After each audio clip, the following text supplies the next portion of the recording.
her tell it. People on the streets say Sabrina Speaks. Tune into the show, she will let you know. Tell all your friends and family.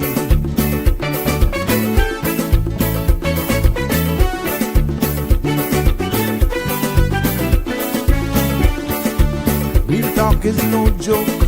You get the news straight up from grassroots and concerns. You can hear with some people gone. So tell all your friends to tune in to the Good evening, show. Cayman. I'm Sabrina Turner, and welcome to Sabrina Speaks, your daily dose of clarity, truth, and community insights.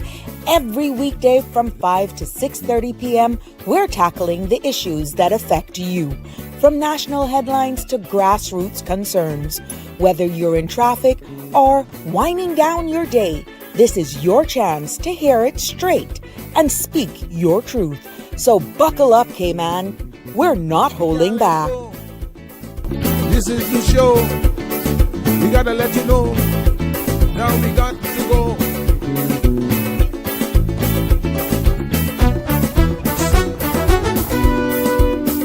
And now here's Sabrina.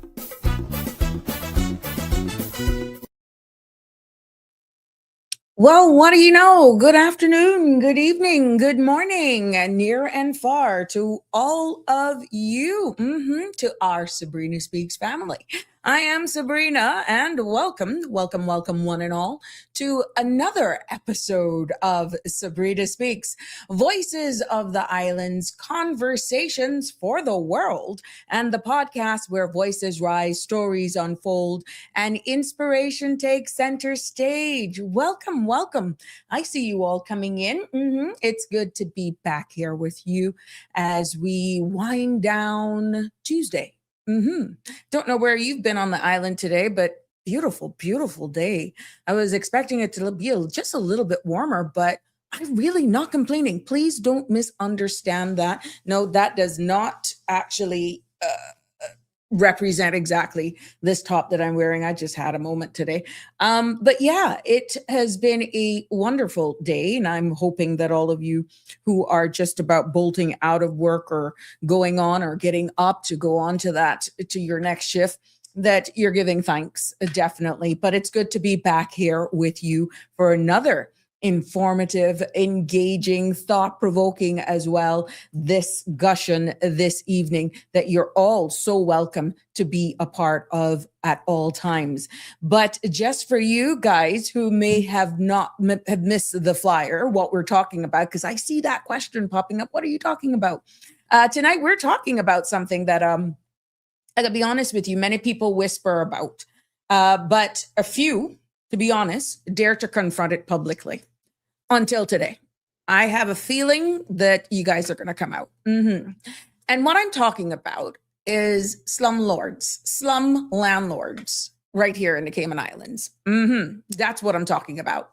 Yes, in one of the wealthiest countries in the region, people are living in unsafe, overcrowded, even if it's by design, and disregarding conditions while paying rent that would make your jaw drop, literally. And I would know because I've been on the ground for a while. And here's the twist. Really, Cayman actually has a law designed to protect tenants. Yes, not only tenants, but there's a piece of legislation. And this piece of legislation as well was passed back in 2009, and it outlines the standards of one's surrounding, fair eviction rules, deposit protections, and even tenancy commissioner, a new position. Now, sounds great, right? Yeah, except for one thing, the law in itself was never enacted. It exists, but it doesn't exist. It's really a ghost law. So what really governs rentals today? That's the question, right? All common law principles, 19th century legislation, and pretty much whatever your landlord decides to put in your lease. Now, if you think you even get a lease, that's even if you get one, right? Because some people don't have it. No oversight, no enforcement, really, no minimum standards. And in a housing crisis, that vacuum in itself really, ladies and gentlemen, becomes a playground for exploitation. Bearing in mind, you seeing where the numbers for DAF has gone up, and a lot of that includes rental from some of these very same locations. So tonight we're going to be talking about what that means for real people. And my aim is hopefully that we'll go into talking about the power imbalance as well. And we're going to also talk about the consequences of really inaction from our powers that be. And if time permits, maybe we can even talk about what accountability looks like. Well, before we get into that, the content you're about to hear, including any discussions or opinions from myself, guests, and our participants, is intended solely for general informational and entertainment purposes. It's not a substitute for professional legal, medical, or financial advice. So I encourage you to consult with a qualified professional for specific concerns. Bridge Media Limited and all its affiliates disclaims all liability for any decisions or actions taken in reliance on the information presented. And our number is 345-936-8255 is a number to call to be a part of this discussion this evening. And also you can weigh in on whatever social media platform you're streaming us live from. We are coming to you live from the beautiful Cayman Islands every Monday to Friday from 5 p.m. local time until 7. Yes. And before you know how we do it, oops, did I save that image? No, I did not. Yes, I did. No, I did not. Before we get into it, I see you all. Good to see you piling in. Tell your friends this is going to be interesting. But I want to encourage you all to actually join in and weigh in on this conversation, because it's one thing of me bringing to you a law that never became enacted. It'll be interesting to see why this inaction or failing to enact could have possibly held more people accountable. And at the end of the day, yeah, what does it say about us as a jurisdiction? But let's take a look at what's happening in our skies first, and as it pertains to our weather. The synopsis calls for, as we continue to see, moderate to fresh winds across the Cayman area as a ridge of high pressure builds over the Northwest Caribbean. Because of that ridge, rough seas are still affecting our northern and eastern coast, and a small craft advisory remains in effect. Satellite imagery this afternoon shows scattered but generally fair cloud cover across the Northwest Caribbean. The forecast for tonight calls for partly cloudy skies with a few cloudy spells later on and about a 20% chance of showers. Now, temperatures will dip into the low to mid 70s, and winds will be east to northeast 10 to 15 knots with higher gusts at times. Seas will stay rough with wave heights between 5 to 7 feet, and a small craft advisory remains in effect. For tomorrow, calls for partly cloudy skies and again a 20% chance of showers during the daytime, and those highs will reach the low 80s. Winds will shift slightly to the east at 10 to 15 knots, still with higher gusts, and seas remain rough at 5 to 10 feet, but conditions should ease by evening, becoming moderate to rough with wave heights of 4 to 6 feet. Now, because of that, the small craft advisory is expected to be discontinued by tomorrow evening. There is going to be a high tide. Oh, there was just a high tide at 5:03 and a low tide at 11:52 this evening. Another high is at 7:17 a.m. tomorrow. Now, sun will set today at 6:22 and sunrise tomorrow at 6:56. The outlook calls for a gradual decrease in winds and seas from late Wednesday as the high pressure system weakens while moving over the Atlantic. There you have it for all of you boaters and all of your persons who are planning maybe pre-Valentine celebrations. I don't know. I don't know. I don't know. But you know what? We can make you know whether or not you should plant it indoor or outdoor. And even if you want to still venture outdoors, know how to prepare yourself. Happy birthday to everybody who's celebrating a birthday today, anniversary, just celebrating life. We do this in general right now. And, I'm just happy to share any moment with all of us and from all of us here on the Sabrina Speaks family. Now, what's making our headlines roundup for today? Right here, February 10th. Yes. It is, let's see what's making its rounds. Oh my God, you'd be surprised how much is actually happening. But let's keep it local.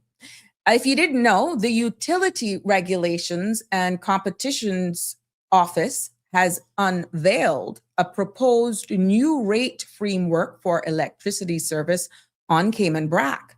Now, the plan aims to modernize how rates are calculated, improve long-term stability, and ensure the system keeps pace with the island's growing energy needs. Now, officials say public consultation will be part of the process before any changes are finalized. And while regulators look at the future of electricity on our sister islands, government also is preparing for a major transparency review. Premier Andre Ebanks is defending the Cayman Islands legitimate interest ownership register as the territory approaches a key review in 2027. He says the register strikes the right balance between transparency, privacy, and international compliance, and remains an important part of Cayman's global reputation. Now, the financial sector is also facing new proposal because SEMA consults on tougher AML rules. Yes, the Cayman Islands Monetary Authority has launched a consultation and strengthening anti-money laundering rules. The proposed updates aim to tighten oversight, enhance reporting standards, and align Cayman with evolving global expectations. Now, industry stakeholders are being invited to submit feedback before the rules are finalized. And meanwhile, the cost of living remains front and center of many households. And the Premier says energy prices are a key part of that challenge. And Premier Ebanks says lowering energy costs remains one of government's top priorities as Cayman continues to confront rising living expenses. He says the administration is exploring multiple strategies to ease pressure on families and businesses, including renewable energy expansion and regulatory reform. Yes. And finally, today from the local scene of things, a celebration of young talents across the islands. Yes, because the Cayman National Children's Festival of Arts is on the way, bringing together students from every district to showcase their talents in music, drama, dance, speech, and visual arts.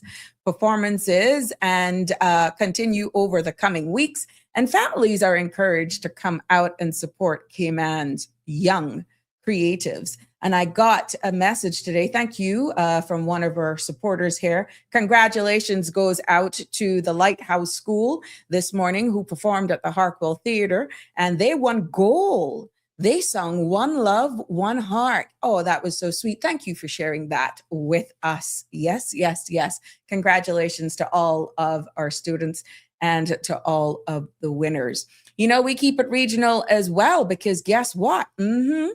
Barbados goes to the polls tomorrow. Yes.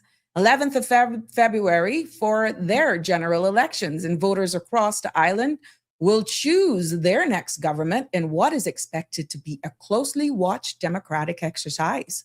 Now, the Commonwealth Secretary General is leading a team of observers deployed to monitor the electoral process from polling stations and campaign activity to vote count. Now, their mission is to support transparency, strengthen public confidence, and assess whether election meets international standards. Now, this is Barbados' first general election since 2022. taking place as Caribbean nations continue to navigate economic pressures and global uncertainty. Now, preliminary findings from the observers mission are expected shortly after those polls close. There you have it. And making other news from around our area, a 5.0 magnitude earthquake struck near Jamaica early this morning. Recorded at approximately 3:18 a.m. local time, the offshore tremor was felt in parts of the island. Now, this is the second quake in recent days, following another reported over the weekend. There are no immediate reports of major damage or injuries, but regional seismic agencies are continuing assessments, and authorities are reminding residents to stay alert to official updates as aftershocks can occur. Yes, there you have it. We've been getting a lot of activities in our area. And continuing with regional news around the area, we're seeing where airlines serving Cuba are reporting increasing difficulty refueling as the island's energy crisis deepens. And carriers from the Caribbean, Latin America, United States, and Canada, including Cayman Airways, Caribbean Airlines, American Airlines, Copa, and Air Canada, are among those affected. With jet fuel supplies limited at several Cuban airports, and some airlines have been forced to make technical stops in nearby countries to refuel before continuing their scheduled routes. Now, this has led to delays, rerouting, and operational adjustments for flights serving Havana and other areas in Cuba and other major gateways as well. This disruption comes, as we know, as Cuba faces worsening energy shortages, impacting transportation, power generation, and essential services nationwide. Now, airlines are advising passengers to monitor their flight status closely as this situation remains fluid. Yes, so we want to just make sure that you make sure that you actually look at that as well. And just taking a look on other headlines that really caught my attention today. A teen was sentenced in the killing of a 12-year-old Leo Ross. Yes, a 15-year-old boy in the United Kingdom has been sentenced to at least 13 years in custody for murdering 12-year-old Leo Ross, who was attacked while walking home from school in Birmingham last year. Now, the teenager, who could not be named for legal reasons, pled guilty last month. Yes, now the justice, Casey, told the court that the killer had been riding around a park looking for a victim, choosing Leo because he was a smaller boy. The judge said the teen appeared to take pleasure from seeing the consequences of his actions, describing his behavior as cool and rational. Leo was stabbed in the stomach on the 21st of January, and he is made as he made his way home from school. His parents told the court that their son's life should be just beginning, remembering him as the kindest little boy. Police says Leo had no connection to his attacker. The judge also revealed that the teen had carried out a savage attack on 3 elderly women in the park shortly before killing Leo. Now, the 13-year-old term is minimum, and parole board will decide if and when he could be safely released. Now, there are some of the news topping your headlines today. And, that's how we will be doing it here. But it's good to be back with you this afternoon here for another episode of Sabrina Speaks. Hey, Marshall, how you doing? Good evening to you. Donnie, good afternoon to you as well. Jimbo's in the house. I had to turn the air conditioner back on. Things are beginning to, but Jimbo, I must say it got cooler. I would say mid-afternoon. So at least here in Prospect, it got a little cooler, and the breeze was definitely cooler. But yeah, I agree with you. It started to warm up, hoping it could last a little longer. Hey, Miss Barbara, how are you? Good evening to you as well. Thank you for that lovely rose. And yes, right. Keep calling in her place. Give her that hibiscus. Yes, you keep her right where she is. Hey, Miss Lucille, our UK crew is joining us this afternoon. Good evening. Blessings to you. Love you as always. Buenas tardes. Puerta Viva. Buenas tardes. ¿Cómo estás? And oh my gosh, you got me stuck in Spanish now. Can barantes. And Annie, how are you? Good to have you joining us as well. Damian Henry, always good to have you here too. Horace, I'm waiting on it. Waiting on what? Are you speaking to somebody else? For the topic, I'm hoping. Yes. It's going to be fluid. I'm going to share it with you. But again, for all of you who actually have been possibly victims of there not being any legislation in Cayman, because surrounding this, I want to hear from you as well. Just look at Fernando Mendez and the Pink Cottage scandals if you want to see the unhinged. Oh my, yeah, I'm seeing this. Thank you guys for sharing this. And but there's laws there's laws that is there, so it is interesting. I will take a look at that, but to just keep on track. But guess what, the phone lines are open, 345-936-8255 if you want to be a part of this discussion. Jeff, thank you for sharing that with me. Jennifer, good afternoon to you, my dear. Sonia, blessings to you as well. And welcome to all of you. Yes. So for all of you who just joining us, and I think I see you guys are filing in one at a time. Happy to have you here. Happy to bring you up to speed. And many of you know, as I said at the beginning, that Cayman has a law design that protects renters and sets the level playing field for both landlords, even creates a new position as well, but more so to protect renters from unfair, unsafe, and exploitation. But it has never been brought into force.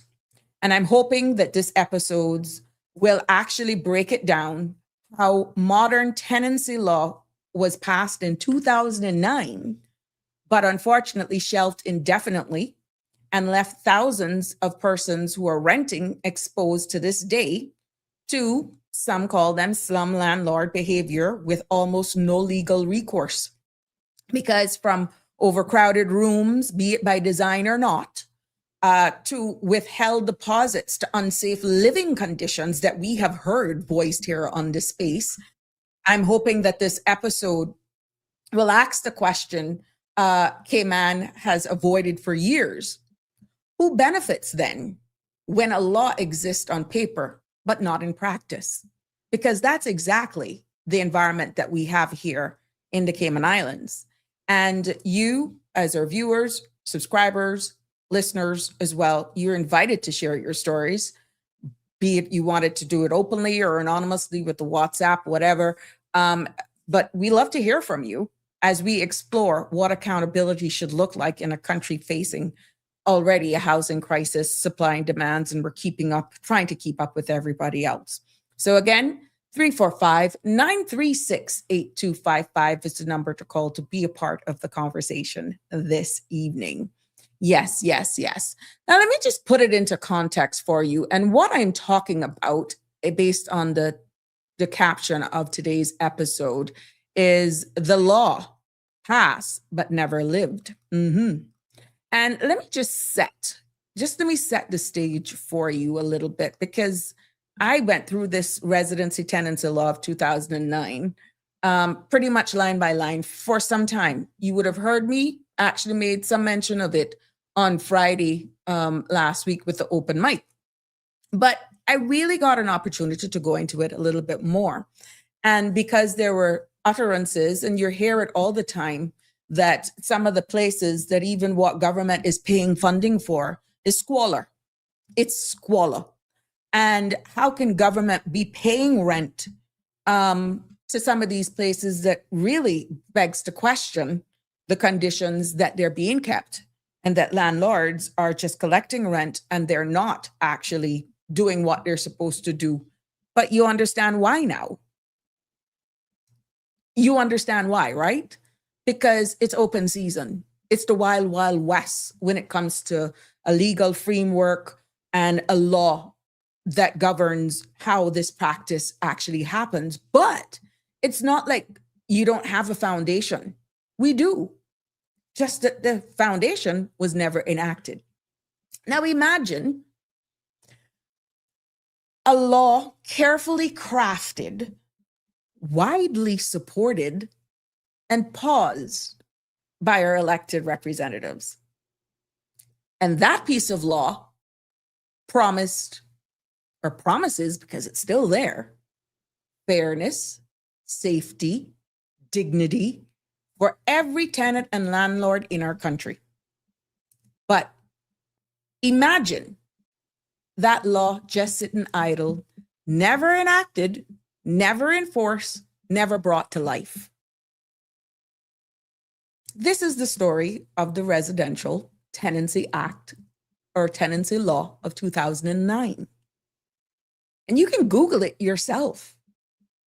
This is a law with all good intentions, from what I can see thus far, with us having literally nothing now, but no legal effect. And today we must ask, why? From whence we came. In my research and preparing my notes today, it looks as though in the wake of Hurricane Ivan, the cracks in our rental housing system were laid bare. And what we found from that in 2004, when Ivan struck, tenants were evicted without notice. And we saw where landlords struggled as well to recover rent. There were unsafe living conditions that went unchallenged. And this and the existing laws, some dating back to the 1800s, were simply not fit for purpose. So the Residential Tenancy Law 2009 was designed to fix that. Because this particular law that never came in effect, it offered clear rights and responsibility to both the landlords and the tenants. It also provided legal protections against arbitrarily evictions and unsafe housing.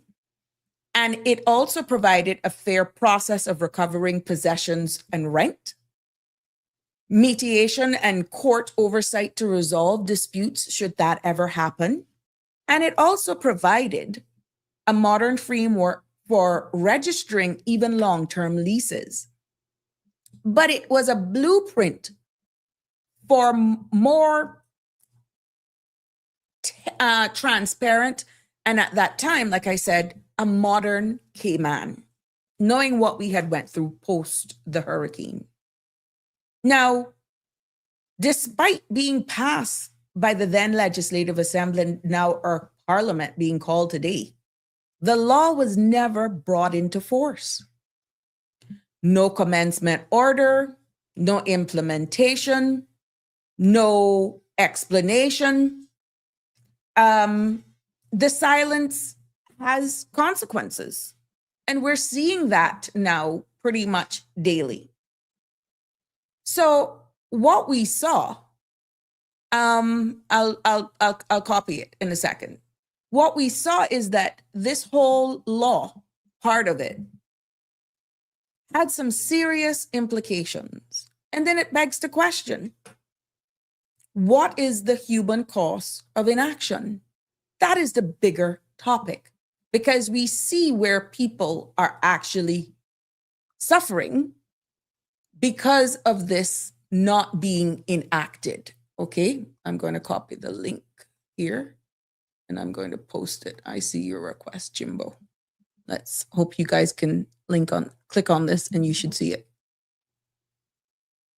There you go. Yeah. Because without this law, what continues to happen is that tenants, landlords, the courts, and by society in itself remains impacted. Okay. Where tenants is concerned, without this law, tenants remain vulnerable to eviction without cause. They remain subjected to rent hikes without notice and substandard living conditions without recourse.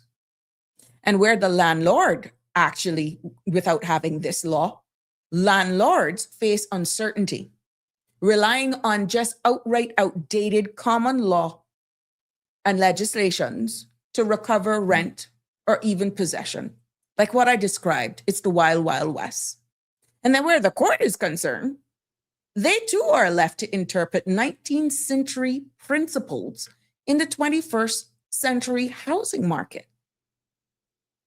And when you look at our society in general, they are left with a legal vacuum, and a vacuum of one that undermines trust, fairness, and actually the rule of law.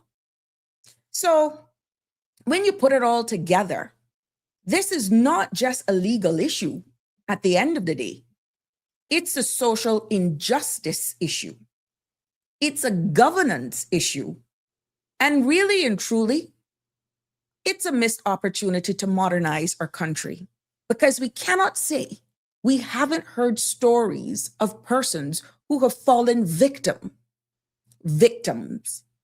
right? And you can say it's even on both sides, but more so, you hear the stories from renters.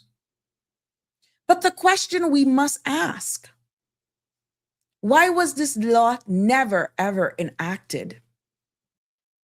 That's the big question. Was it political hesitation? Was it pressure from vested interests? Administrative delay? Whatever the reason is, the result is the same, no matter what the result or the reason is, right? Because a law that could have protected thousands left dormant for so long. It's been left dormant. But you didn't ask the question, is it too late? No, it's not. You have the right to ask your representatives, look, we understand starting something from scratch could take a while, and in many cases may not be in this particular term. But that's not the case with this piece of legislation. You have the legislation that has been done from 2009. Yes, there is a possibility that this could come to life. At least you're starting from somewhere. It's not a massive rewrite. It's not that you coming to the table with a blank canvas. This country has an opportunity that we can still choose fairness over confusion, protection and exploitation, and progress over paralysis. Let's call it what it is. And you have the right to call on our leaders to explain why this law was shelved or has been shelved, even if they started to bring it forward for whatever reason it didn't go away. And there could be a plethora of reasons given. Let's look at the now. Let's look at the now. Okay? Look at the now. When you're looking at everything that we're happening, you're hearing in the headlines, cost of living, people are not listened, felt like they're not listened to. Here is, in my humble opinion, a low-hanging fruit. And you cannot say that you have not heard the cries of people. Now, is it because those cries may be in larger number of non-Caymanians? Then, my dear, if that's the reason, we got a bigger problem on our hands, because it means then that we're not about fairness. Is that the case? I don't know. I don't know. Did you weigh it? Who is being subjected to certain treatments and behaviors and surroundings? But I can tell you what, we have Caymanians that are renting as well, who have suffered under slum landlords. We have Caymanians that have went and complained to the Department of Environment, who have paid their rent on time. And they're not at all concerned, landlord, that means, not at all concerned at improving the surroundings, because whether or not they get paid. But with the historical context that I'm sharing with you, and with this piece of legislation being shelved, Now you can answer why that continues to happen. Because this law that has never been enacted allows them to get away with it. So it asks you, where is fairness in that? That's the question. Yes, as Jim said here, the vulnerable are being exploited, but at whose expense, especially if government is paying for the rent? Is that fair? Is that value for money? It's not value for money. It's inhumane. And you're right, Jim. The vulnerable are being exploited. Yes. Aliano, look, I'm for a basic law with all the bells and whistles, but let's call a spade a duck trying to be a hawk. The people that make up the demographics of rent market, it's night and day who rents what, who are bad rental customers, and what income divide makes up the rent product. Okay, thank you for that insight. But it doesn't mean that as a jurisdiction, we shouldn't have some sort of legislation. Like I said, look at our pecking order globally with wealth. Not telling you that we do not have pockets of persons who just are not up to whatever. But when you look at that happens all around the world. But there's just certain standards I'm feeling in legislation from this for the purpose of this discussion that should actually be in place. And it will floor you all of what was broken down in this law. And I've given you it here. I've shared the link that was covered under this piece of legislation. So the big question is, why was it not enacted? Yeah, why? Was it too much things, it's not a priority, or is it what Aliano had to say? Andrew Campbell, this is a serious socioeconomic issue facing our islands. The domino effect that this puts on our society is monumental. As our population grows, busting at the seams, it only gets worse.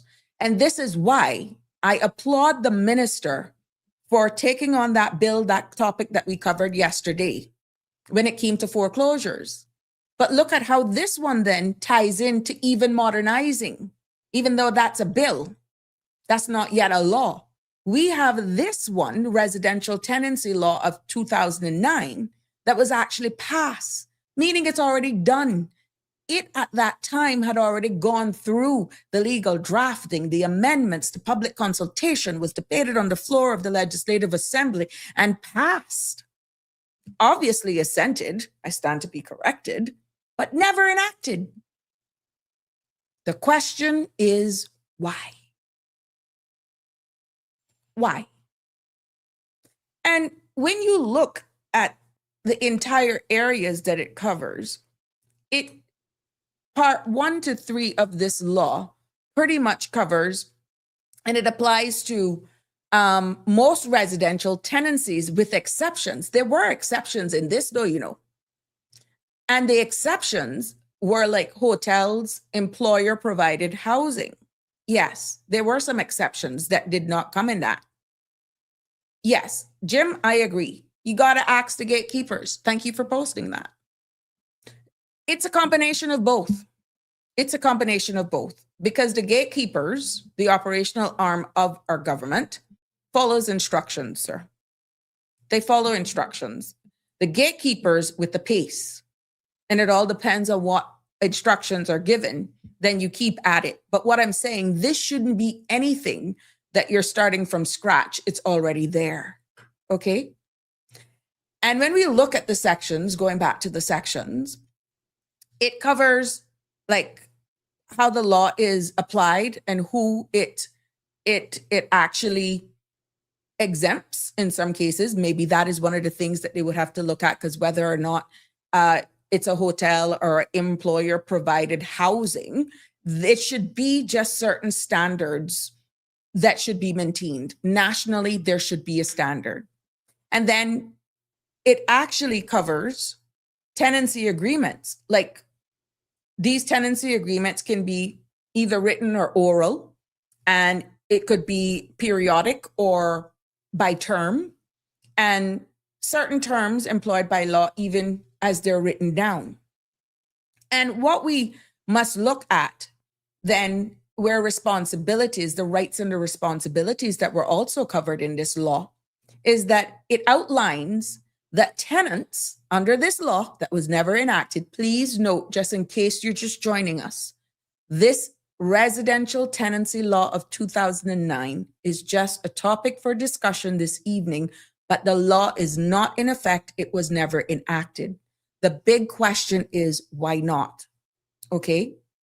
And I'm covering what the sections in a high synopsis, broad overview for discussion purposes, to open your eyes for you to ask the right questions of your elected politicians or leaders as to why this can't be something that they actually bring over the table, look at under a fresh set of eyes without anything major. Because obviously, when you look and you click on the link that I've provided, you can see you already have the foundation, right?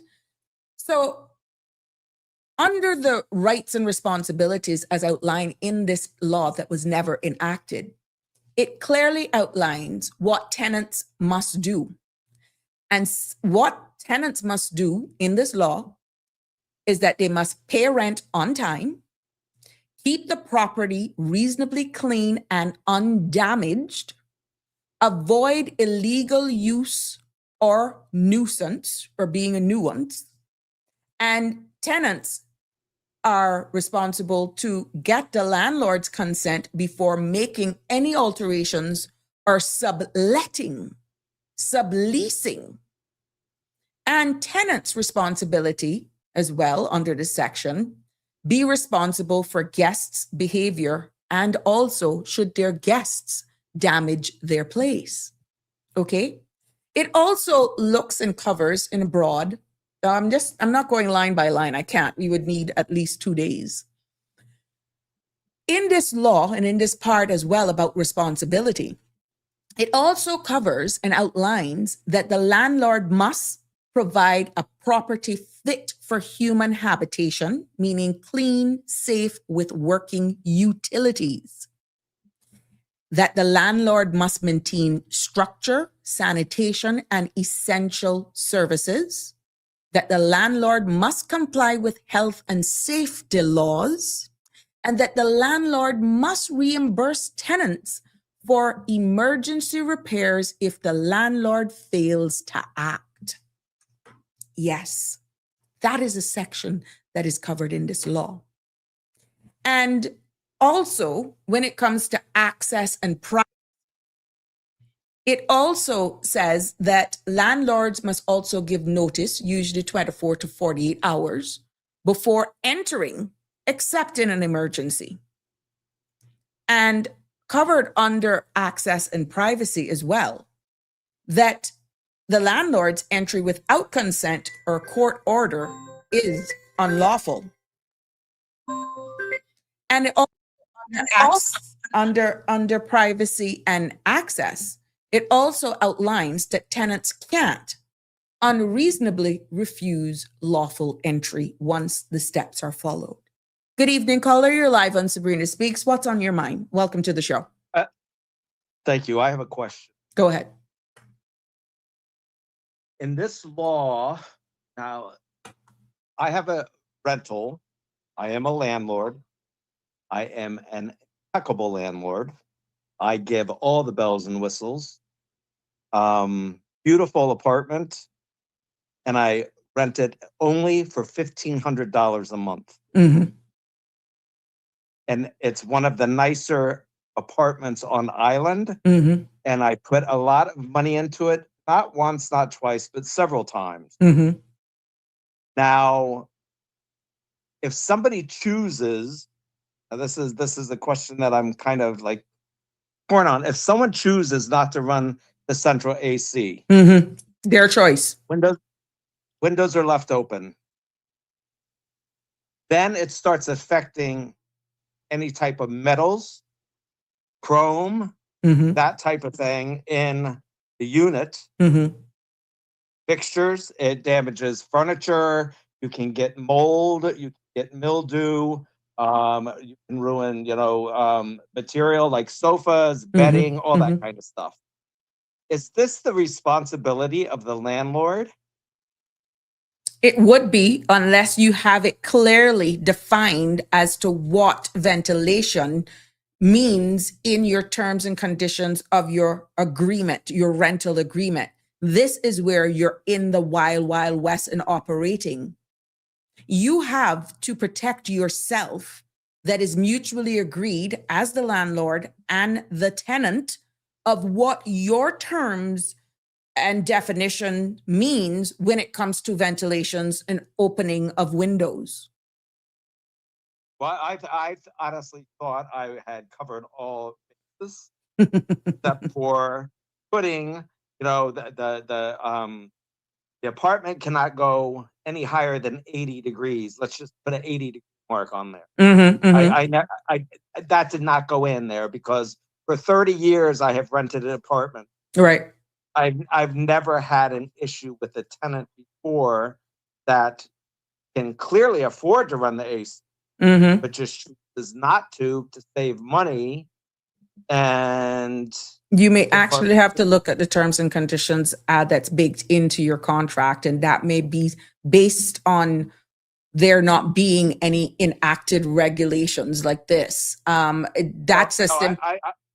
I don't have it listed in the lease, even though the lease is 6 pages long. It's very detailed, but that was just something that I wasn't even considering because, like I said, being a landlord, as long as I had, I never had issues with anybody not running the air conditioning, for the apartment. And like I said, I mean, brand new furniture, and it's all getting ruined now because of the salt air. Oh, wow. Well, that would honestly be a civil matter between you and them because, again, it's in the air. May the best man win where it was clear. But my gut tells me, and I'm not being a legal person, that you're unfortunately would have to stand at loss if that tenant chooses to not run the air conditioning. Right.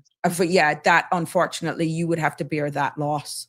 They couldn't be held responsible because they choose not to run the air conditioning that ultimately then destroyed your furniture. Now, maybe based on argument's sake, you can have a discussion, making sure that it is well documented and agreed should midway through the lease, the terms, and for clarity purposes, for expansion purposes, have a meeting and say, look, this is usually how it is. And, have a good conversation and see at least.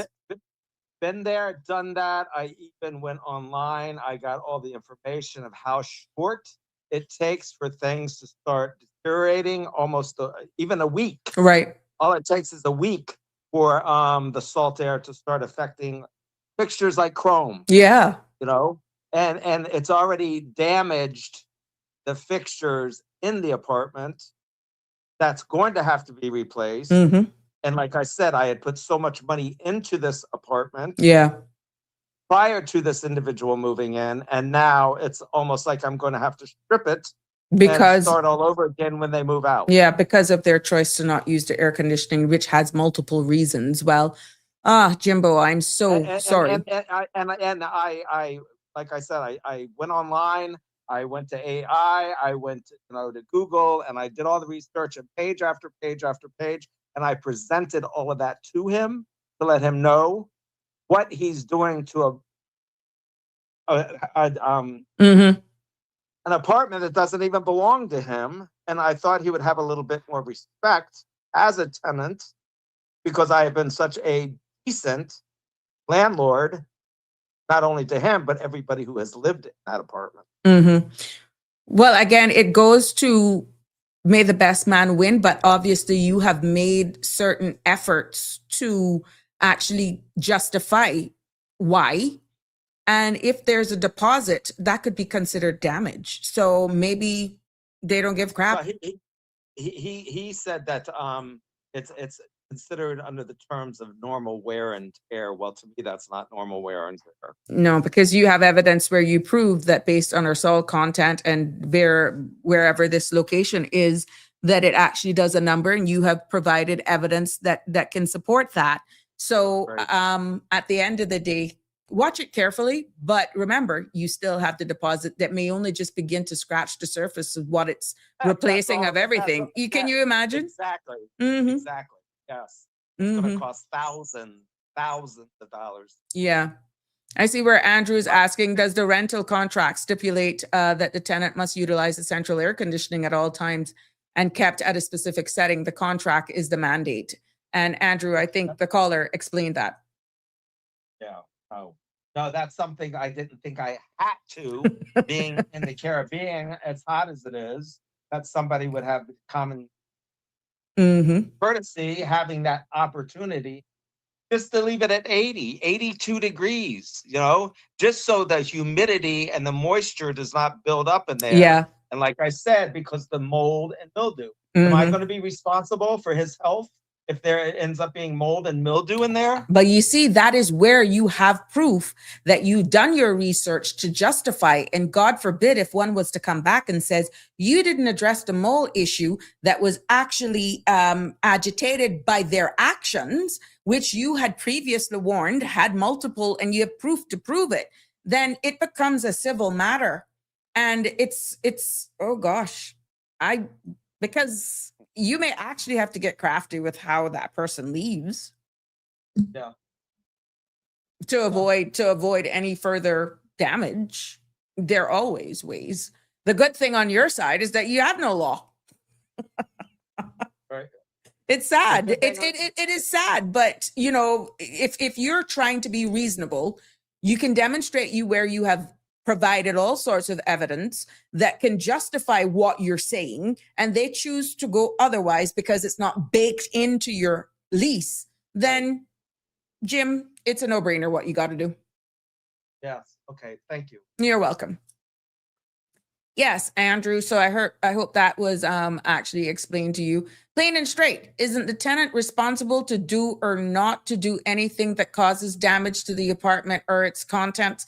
Yes, and it is with the scenario that was placed here based on the caller's plain and straight, it's a little tricky. Because let's say I'm somebody who just can't deal with air conditioning. And if it was not made clear to me from the onset that, at all times, for whatever reasons that's stipulated in the lease, this is why, as the landlord, I say that one of the conditions with renting this apartment, that you have to keep the air conditioning running and it should not go any higher than 80. And you outline that. You can't just assume. I may be somebody who just can't take AC. Maybe where I'm coming from, I'm not accustomed to it. Maybe it triggers my sinuses. Maybe you just got some people that just they can't handle the AC. And because of that, and not using the air condition, it caused damage to the property. If they were made aware of this from the get-go, then you could say, yes, they would be responsible. But in this particular scenario, that was not clear. So plain and straight, it's splitting hairs, but I think at the end of the day, with what efforts has been made, what has been shared by the caller, that I would say it's may the best man win. I don't think they're going to be a happy medium if the damage continues, to be honest, because both right now have their rights with, of course, this binding lease agreement not being specific to, you got to keep on the air conditioning. Can you imagine? Yeah. So it all depends. This particular incident is, it's a little tricky. Denver says, hold the deposit money and give notice due to destruction of property. That's a direction. Yes, you're late and you miss your hibiscus from Jim as well, Connie Bonnie.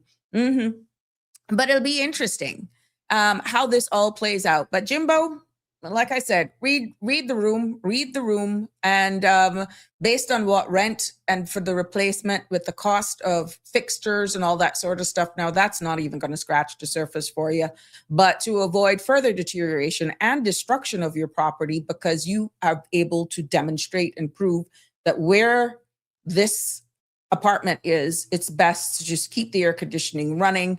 and not open the windows for fear of deterioration of the furniture and the fixtures, of course. So, yeah, I think you have to be very clear right now. And this is why this space is so important, that certain things that you would think, well, that common sense. What do you mean? We're living here. Common sense, not so common all the time. And you have to understand the mixed cultures that we have here. Not everybody, cultures, where they're coming from, it's not one and same. Some people come from countries where they don't need air conditioning because of the breeze or the climate and all that sort of stuff. They've never seen the ocean until they came here or on their way here from a flight. So little things, just specific to the caller, that you have to think. Do not just be so insular. You need to almost try to get a contract that would actually cover. And the good thing, Jim, is that I shared the link so you can see the responsibilities. That in itself should actually be the foundation of your possible next rental and lease agreement that actually brings both some fairness and some balance. But right now, until this law is enacted, it's the wild, wild west. Good evening, caller, and welcome to the show. How are you? Fine, Sabrina, how are you today? Fair to fine, giving thanks, trying to deal with the slum landlords and the residential Well, yes. tenancy law of 2009. Yes, like you might need maybe a socialist law. Let me tell you, Some of the issues. oh my God, and it's one thing of me preparing for these podcasts and you actually do it. And you brought that to my attention, doing these laws that are never been enacted or even bills line by line. It's amazing what you pick up when you do it line by line. Yeah. It's just amazing because you see the other problem about reading laws is that now this is not something that I ever did when I used to write laws. Mm-hmm. Like when you are writing a law, it's like this is the same. I won't call it a trick. It's the same practice some people adopt. Mm-hmm. Like they try to put the more controversial provisions either at the end of the act or at the end of the section and so forth. Like just put it in the most inconspicuous place.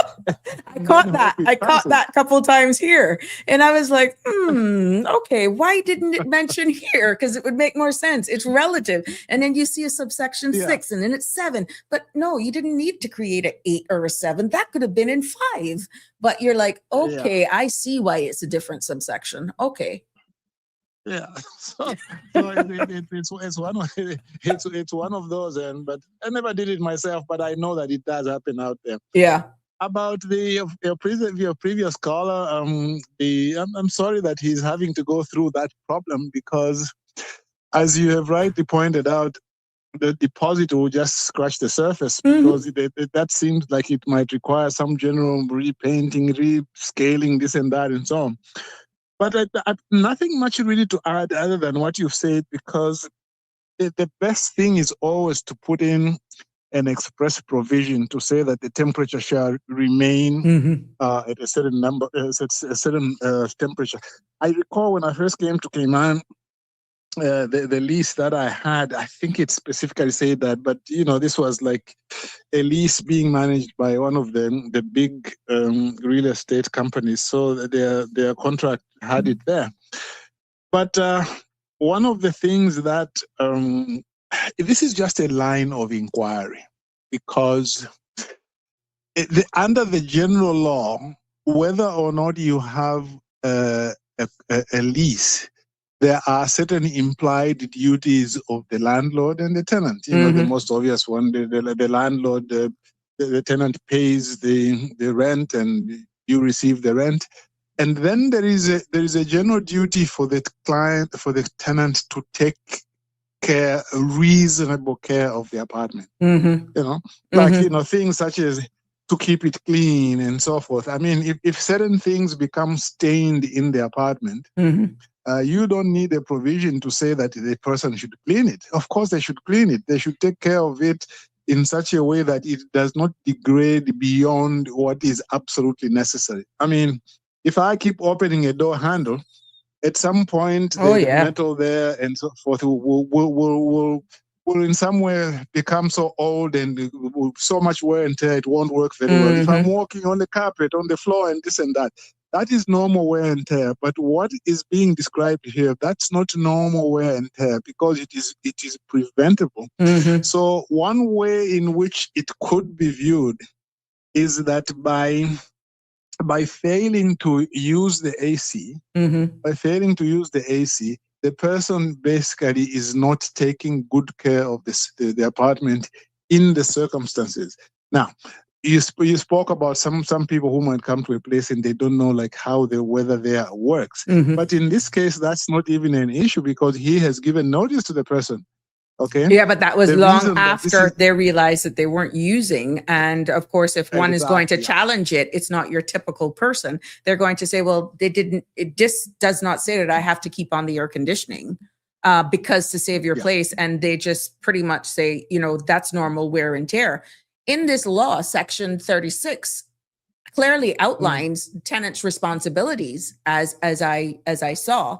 And Section 40 actually covers the landlord's responsibilities. And when you says about that, this is a unique situation from the caller because I think based on where they're probably located, they have to put it in at no time whilst living here, unless it's an emergency, windows should be open. The air condition should not be in excess of 80. And the AC should be running. That needs to be explicit only because of the diversity of persons that he may actually have now coming up to rent his property. Yes. And that is necessary. The only reason I'm even getting into this issue about being reasonable is like, you see, as a lawyer, when a client comes in and gives you this problem. Correct. Straight away, you try to say reasonable, rational, proportionate. Straight away you'll tell the person, just like what you have said, Sabrina, this would be tricky because it is not expressly said. Correct. Now, if you get stuck, then you might say, well, like if it really becomes a problem, then you might say, well, look, I mean, maybe when you came in, you didn't know that this would be the effect. But once I give you the notice, then certainly regarding any damage that happens after I give you the notice, you will be liable because now you are not taking good care of it. Because taking good care of it includes you being able to keep the AC on. And you see, the duty of the landlord also is to ensure that they give you all the necessary tools to help you take care of the apartment. For example, that's why you find when you go into a lease, they will have the brooms, the this and that, all the things that you will need in order for you to be able to take care of it. So yeah, it's tricky. It is a little tricky. It's really tricky. But like I said, if it was me, the landlord, and I'm seeing where you, because the lease has already started, and because I erred as the landlord in not being specific because I thought that would be what one may think common sense, because of the personality. And after pointing out the obvious, I know what I would do. Give notice. There are a number of ways that we can go around this. And you, my learned friend, would know, because this law is not enacted, it's the wild, wild west. Yeah. And you're right. That's one of the options. I mean, this thing that I'm trying to say is not taking reasonable care. As a practical matter, to admit it really is not very practical in the sense that you can only win if you go to court. So is it worth going to court? Exactly. The lawyer will charge you $400 an hour and then the rent is only $1,300. It's just one of those technical things. But as a practical matter, yes, Sabrina, it needs to look at the possibility of terminating the lease. If it has a termination clause in it, and if it is not too restrictive, then he can issue a termination. That would be the practical way really to deal with it. Just follow the terms and conditions of the termination by the letter, because you realize the individual, the tenant that he's dealing with, that has to be followed to the last full stop, to avoid any repercussions or maybe further damage. Exactly. It's not something. A lot of leases, it's not worth going to court because it's not worth it. The 2 hours of work, 2 hours of work, or 3 hours of work will be the monthly rental and so forth. I mean, it's really not. Yeah, but as a practical matter, in future, to have that expressly in the lease.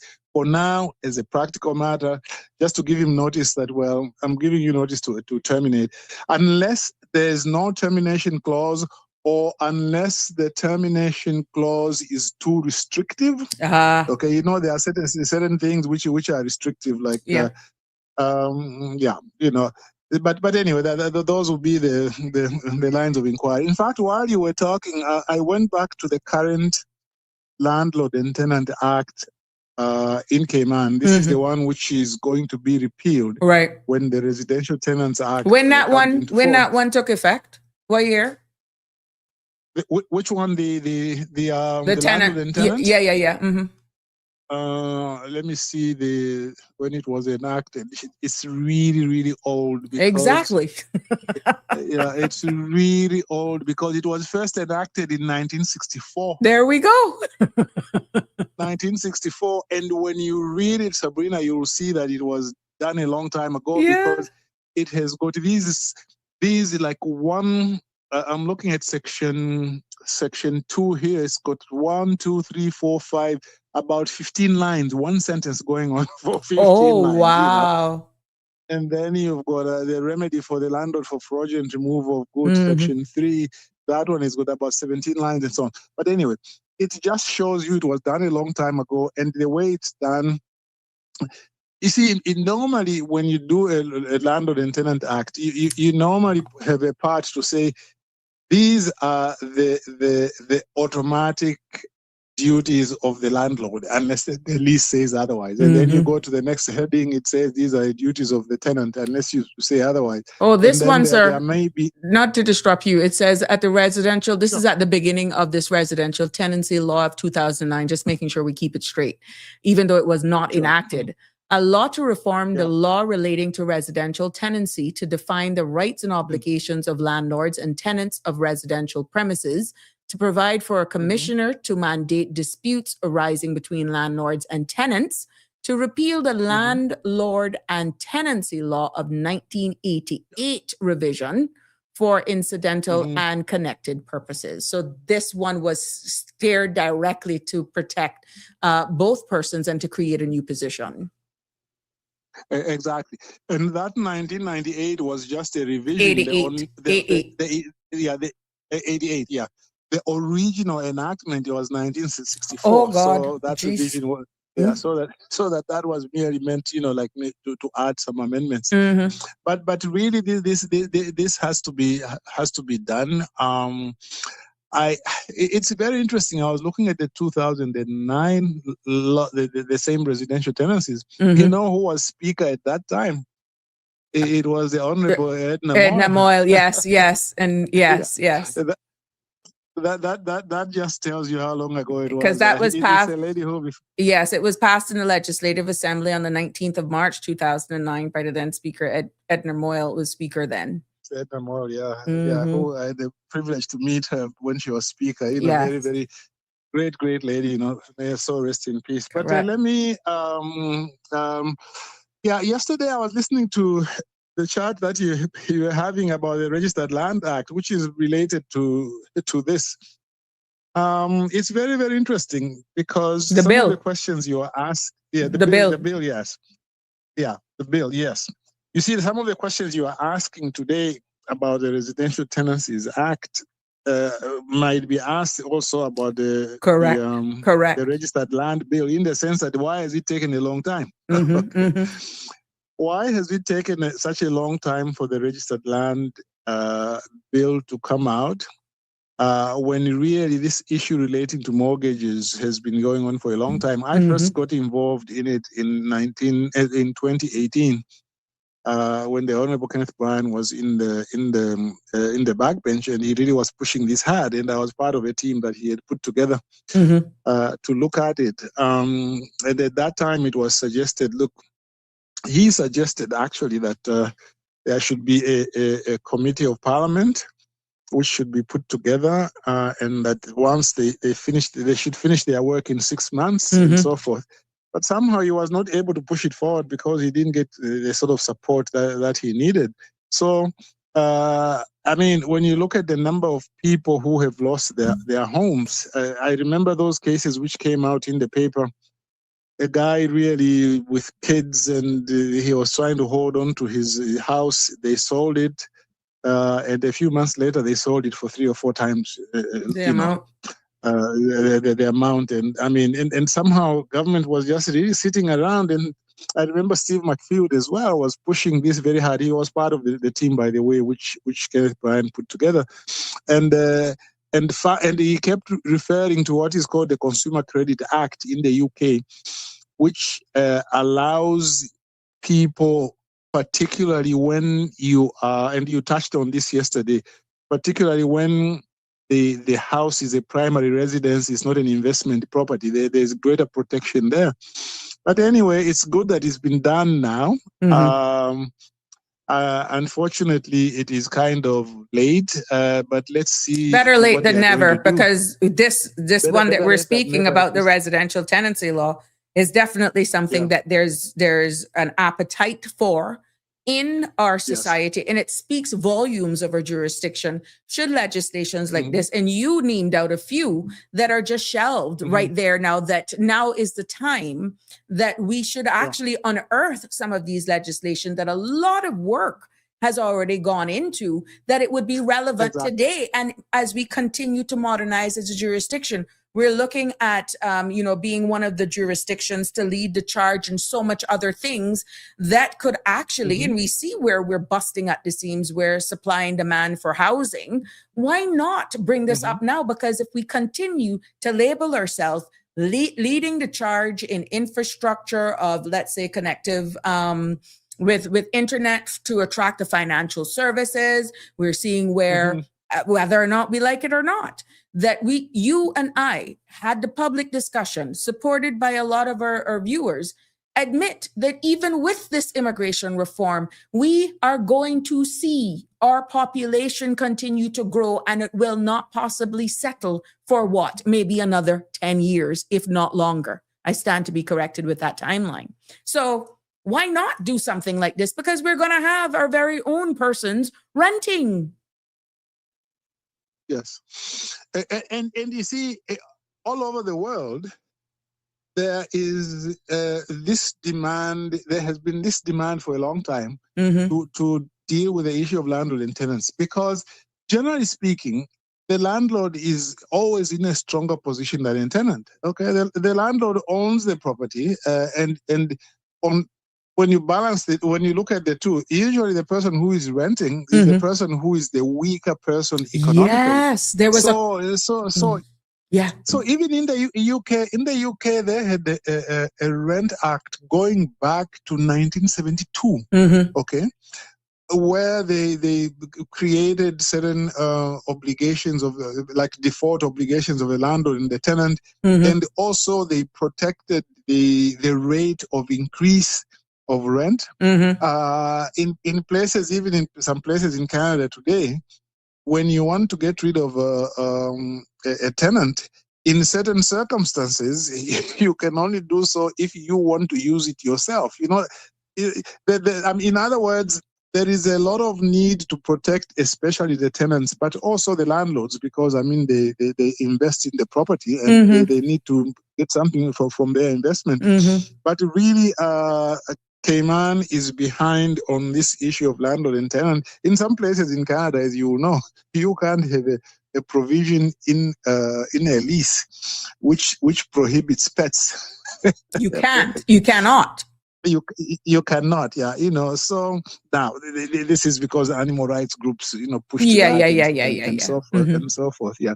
But maybe Cayman hasn't got there yet, although some people again do put that specific. And I know in Cayman, in some places, they specifically say no pets. Okay, and some will say that if there is a pet, this is what you have to do to ensure that you keep the and place, some people do charge a separate deposit should there be, or a higher deposit, for pet dander and for accidents and that sort of stuff. Because not everybody's trains their pets to not pee on the area rug or in the couch. And pets are pets. It all depends on what pet too. I'm just thinking dogs and cats, but it could be any kind of pet. Exactly. And you see, a lot of people, you see, the problem that your caller has, which is that provision was not in, it actually happens in other areas as well, and that is why you need a Landlord and Tenant Act to be able to bring out these things, to say, these are the duties of the landlord, these are the duties of the tenant, and these are the other issues that you might want to deal with. Correct, okay? correct. In the general provisions that could make room for anything else. But again, vigilance, open communication, documented, get some sort of a mutual agreement. And we're not talking this day age about a handshake. You need to have something in writing and witnessed by at least 2 other persons that doesn't have an interest. Yeah, in fact, if I remember correctly, in the Cayman Islands, if you have a lease that exceeds 1 year, you have to have it registered. Correct. If I remember correctly. That's why most leases are usually 1 year, because then you don't have to register them. Correct. But very quickly on the registered lands law, from what I learned in the course of working on that small group, which Kenneth Bryan put together, what we have in Cayman up to now are called the demand loans. They are not mortgages properly so called, because a mortgage properly so called has got greater protection. And you remember that it used to be that, the current law is that if you are going to foreclose, you give notice 3 months, and you can, if somebody doesn't pay for 3 months, you give notice, and then you can possess, and you can even sell it, so long as the law says it should be sold by public auction, right? Right. And the matter went to court one time as to whether, if you publish it publish the sale or the offer to sell on the Cereba website. Cereba MLS. That amounts exactly. Whether that amounts to selling by auction. And there were 2 contradictory court cases on that. One said, yes, that's good enough. It's as good as an auction for legal purposes. Another one says it's not good enough. But Chief Justice Mary finally gave a ruling to say that if you put it on that website, that says for legal purposes, it satisfies the provision. So, I mean, all these issues, I hope that they have dealt with. I haven't read the bill. It's only 40 pages long. It's 40 pages long. It's not a hard read for you. Yeah, I say it like that because it's really, for you, it's not a hard read. For you, it wouldn't be a hard read. Well, your questions would probably slow you down. Why you wouldn't? What I suggest to you, people like you, how our mind works, just read it through and then go back again. And then you have your questions because some may be just splitting of hairs. So a lot of time, just you look at what the contents are, you read through generally speaking, and you see what it is, and then if anything piques your attention in particular, then you go back and go into some detail regarding that. Correct. Because in this law that was never enacted, it did mention that the only thing that was stated under this old law of 60 whatever says that disposing of properties is by auction. But in this law that was passed and never enacted, they had it listing it on a public MLS system, like with so this actually has it in the residential tenancy law of 2009. Oh, that's great, because that gives clarity to the issue.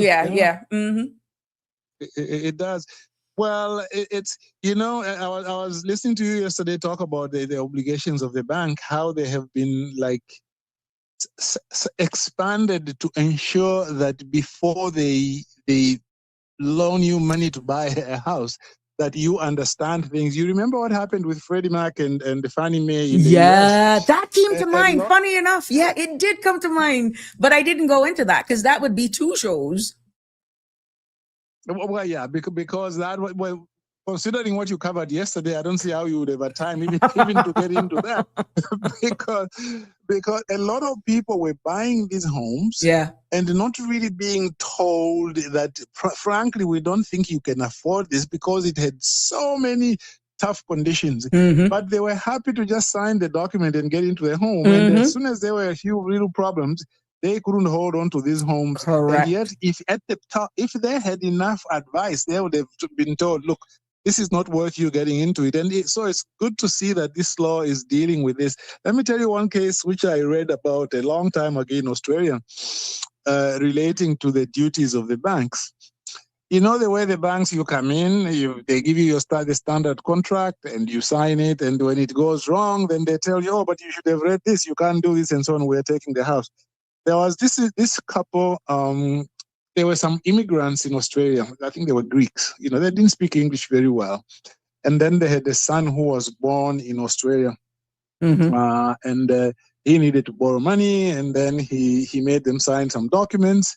And then he failed to pay on the loan. And then the bank now was in the process of foreclosing on the house. Mm-hmm. And then the parents said, look, we didn't realize that we could lose the house, that the documents that we were signing. The bank said, oh, no, but this is what the clause says. The matter went to court. Mm-hmm.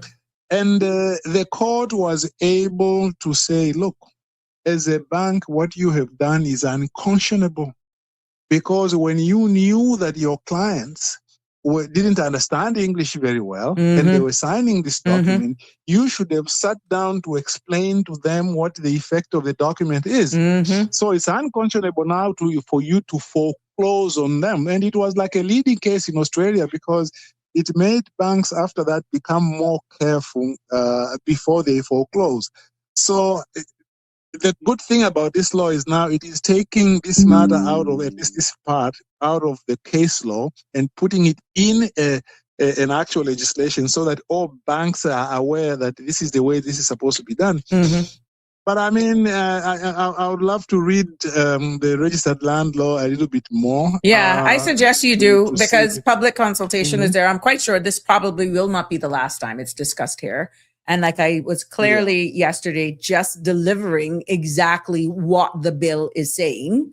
I couldn't answer any questions because at that part, one of it, I was able to just quickly just go through as to what is being sold and to encourage public participation, to make sure they follow, listen to what is being said. And should they have questions, they just go and they ask the questions, or should they have any suggested amendments to put them forward? Mm-hmm. Yeah. And it is very interesting that clause 13, this is from the notes I was taking when you were talking yesterday, but it doesn't apply to existing mortgages. No. So it only, here we go again, the transition, right? The transitions. So it's only if and when the legislation goes into effect. Yeah. So anybody who's enter into the mortgages, you enter correct. Into effect after that. After that would be under this new bill that is being proposed. So anybody right now who's already through their whole mortgage on a 30-year mortgage. Yeah. No, but I wonder then, hello, splitting hairs, devil's advocate. Yeah. What then if I choose to leave this financial institution after the law is in effect and go to another financial institution? That would be a fresh mortgage, wouldn't it be? That would have to be a fresh mortgage. That then would be under the law, right? Yeah, it will be. Well, yeah, because, well, you mean like if you go to a new financial institution and you are entering into a new mortgage, that would be a new mortgage. But if it was a kind of like a transfer between one institution and another, maybe as a continuing mortgage, there could be a gray area there. You know, there could be a gray area also, like in respect of, now that you mentioned this issue about refinancing. If you are refinancing, but it is the same mortgage, will this apply to the refinancing aspect of the mortgage? I just think we identified a loophole. Yeah, we just identified it. And that it was only from what you said, you know, when you gave that example and so on, then it sent my mind also going, well, it may be that they have dealt with that, but but certainly it doesn't appear that it is in clause 13. But those are the little things which breed litigation, you see. And so that's why you see when we learn to write legislation, one of the things that we are told, it is very easy for you to write, but always keep reading the case law, because the case law gives you this prism, this lens, which allows you to see problems when you are writing things that appear to be simple. But that one might be a loophole, yes. Well, there we go. If you can wrap it up for me, because I see where somebody's asking about other people can call. So if you're not, yes, please. No, I'm done, but it's been a very, very good discussion. Thank you so much. Thanks for following. Okay, yes, as well. Sure. There you are. The phone lines are open. 936-8255 is the number to call should you want to participate in this very lively discussion, because I welcome your feedback. And, you know, at the end of the day, it is your space. And I see where a lot of you are commenting here. And thank you so much. Jim actually says, anything and everything, livable or not, are being listed for rent. Sheds, containers, hallways, turned into kitchen, and even plywood built without insulation. Some of these places are serious fire hazards. I've heard of a story where there was somebody that was living under a stairwell, like what you would use to like store like luggage or brooms, that sort of stuff, and no sort of ventilation, no windows, no nothing. And it is really bad when you hear some of the situations that actually people are living in.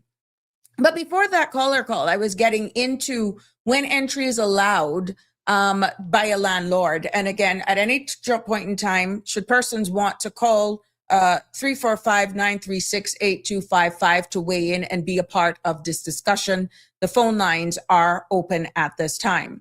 Now, when we talk about a landlord entering a premises, in this residential tenancy law of 2009, it clearly had an outline or outlines that a landlord may enter the premises, one, in an emergency. Let's say there's a fire, there's a flood, or even a glass leak. And also for inspections, but only, and they were specific, you know, between certain times. Between, let's say, 8 and 7 p.m. Without 48-hour notice, 14 days notice, and no more than once every 8 weeks. And that was to check if, you know, they've completed repairs within the 48-hour time, 14-day notice. And at the end of the day, if it is to check to see if repairs have been made, they need to enter between a reasonable time as well, between 8 and 7 p.m. as well, and also to carry out necessary repairs or maintenance. But the key takeaway here is that the landlords must get prior consent, to which you can't unreasonably withhold as a tenant. And you can also set reasonable conditions as well, based on what days of the week and what certain times. Now, we all know how it is in emergencies, right? We all know how it is in an emergency. So there may be times in an emergency that you ain't got no time. If the house is open, on fire, or there's a gas leak, what? I'm going to wait to get permission from you? You may not even have a place to live. So due discretion is used based on the circumstances, right? There was also in this section that clearly had outlined unlawful acts. And what it actually said is that it was illegal for a landlord to enter without following these rules, is covered in here, and a tenant to refuse entry without good reason when the landlord has their legal right to enter. And when we talked about, there was so much notes that I had on this, in regards to, I saw somebody had something about payback of deposits. In this section, it talked about security deposits. And that was pretty long, to be honest, because it actually broke it down about moving out and the signing of charges and that who was responsible. And under section 2022, 22 of this, it actually gives how deposits are supposed to be held, right? And how they're supposed to be invested. And landlords, it's stated in this piece of legislation that landlord must put your deposit in a savings account that earns interest. And it has to be a Class A bank in the Cayman Islands. That was interesting that it was outlined here. And it had outlined that you must be notified within 14 days of paying your deposit, that the landlord must tell you which bank the money is in and the interest rate on the account. Well, that was a little bit far-fetched, I thought, because you don't have no control over that. And but it was quite interesting that this was outlined in this piece of legislation. Good evening, caller. Welcome. You remember the number? Actually, I can't get through to you on the plain telephone. Oh no, what happened? It's saying that it's off. Oh, I don't know. Well, I'm just telling you. Oh, well, thank you for telling me So that. that's why I had to end up calling you. What's that? Okay, I don't know what's going on. I think people need to be careful what they ask for Mm-hmm. because they might get it. Meaning? You see, it No sounds parables good. today. We coming straight. No, there's not going to be any parables. In fact, I may lose friends today. Okay, let's go. The people who want this and want that and expect it to be done this way and to constrain people in this way and that way, Mm-hmm. I think they don't understand that all those things cost money. Mm, You think the landlord's going to sit around, spend their time all day writing you for free? right. No. What's going to happen is the rent will go up. Right? You don't have to like what I'm saying. Mm-hmm. I'm just telling you that's what's going to happen. Mm-hmm. Right? And so what you're going to find out is that some people are going to say, well, you know what? I don't want to rent anymore. It's too much trouble. Mm-hmm. I'm taking my unit off the market.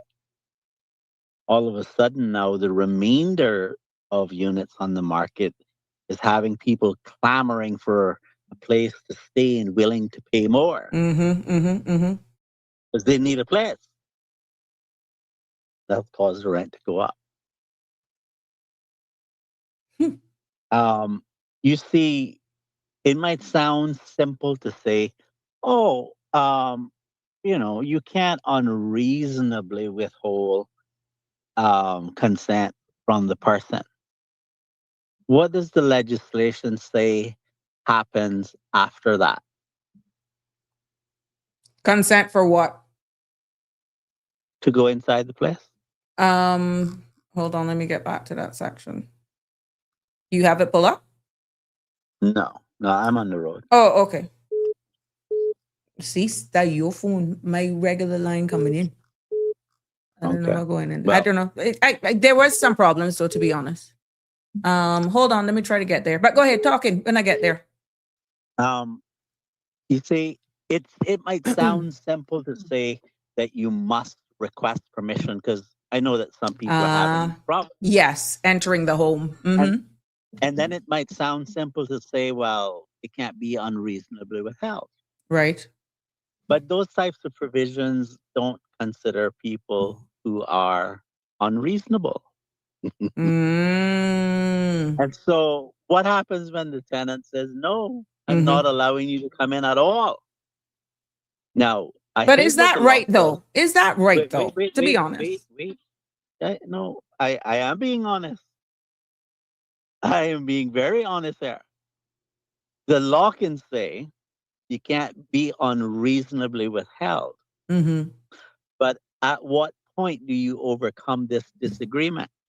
How does the landlord, what is the clear boundary that the landlord can know that, this person is objecting, Mm-hmm. but the landlord needs to look at the place and they're objecting, what's the clear boundary that says, okay, I have a right to go in and won't be in problems if I do?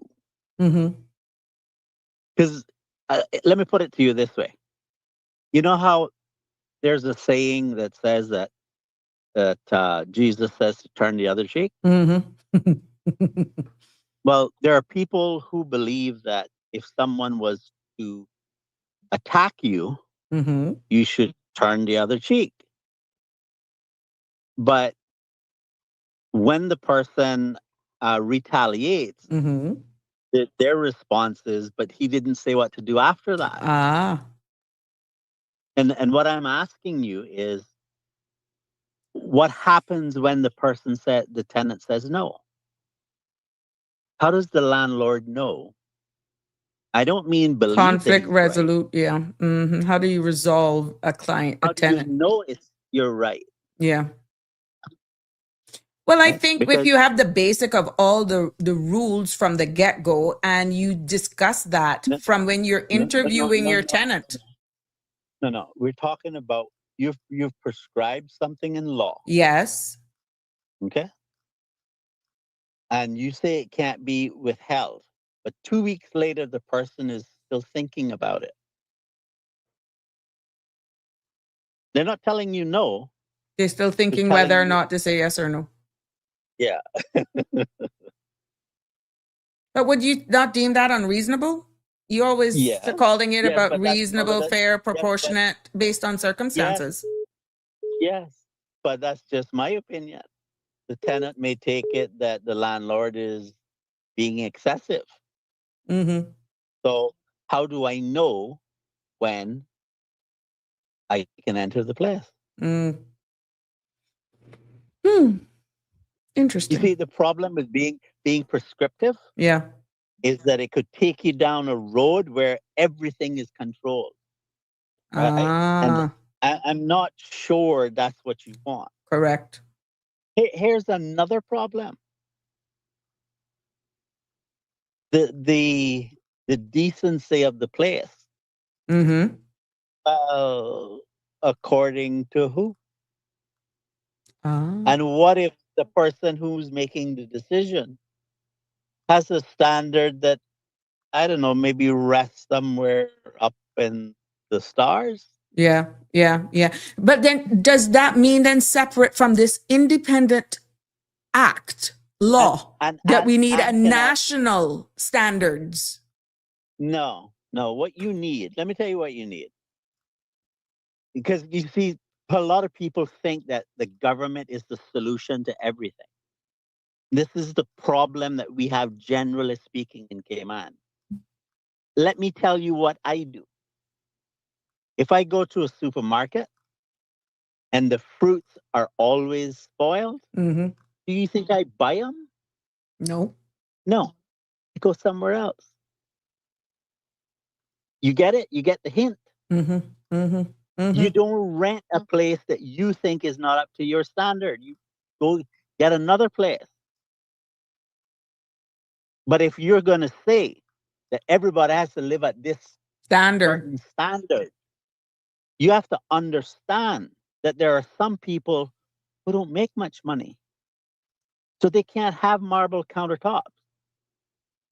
No, but even if it's Formica, there's just a certain standard that you should keep your surroundings clean. I get it. That's just a simple example. No, I'm It's not being the gonna be- devil's it's not- advocate, which is what I love I doing know. with you. It's not going to be the same. You're not. You can't have the same, right? Mm-hmm. And so then you're going to have categories of types of units that you can build. You see how it just keeps Segregating and going? segregate. Yes. It'll never stop. You know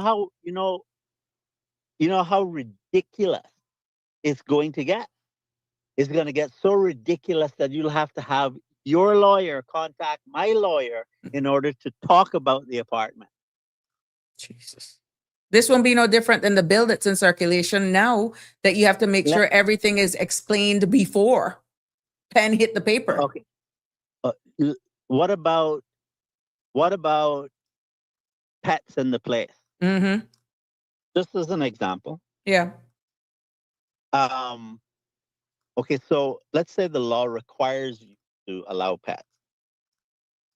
Well, people who have allergies to pets now will find it challenging to rent your place. Correct.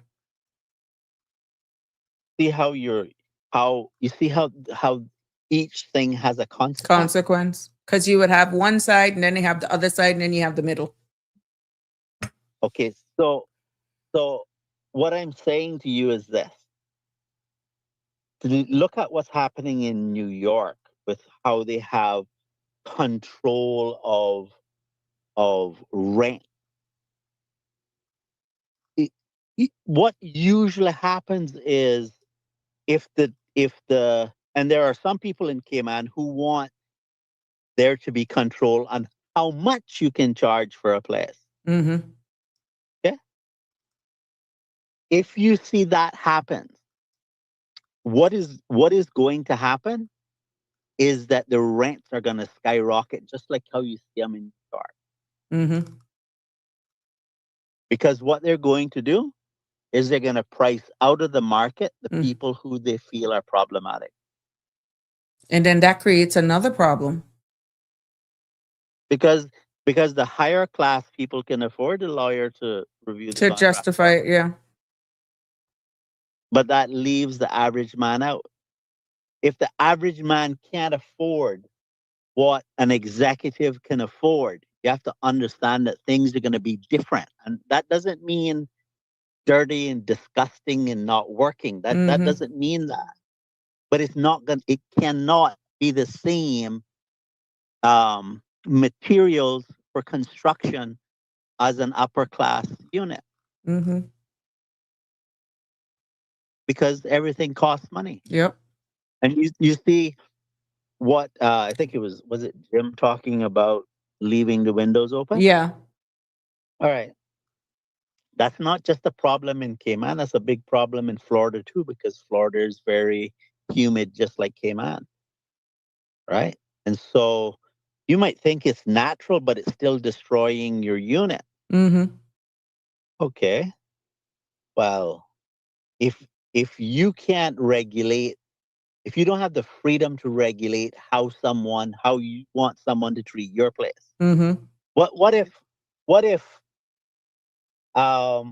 the law says no, you can't require them to have the AC on? Mm-hmm. What if the law says that?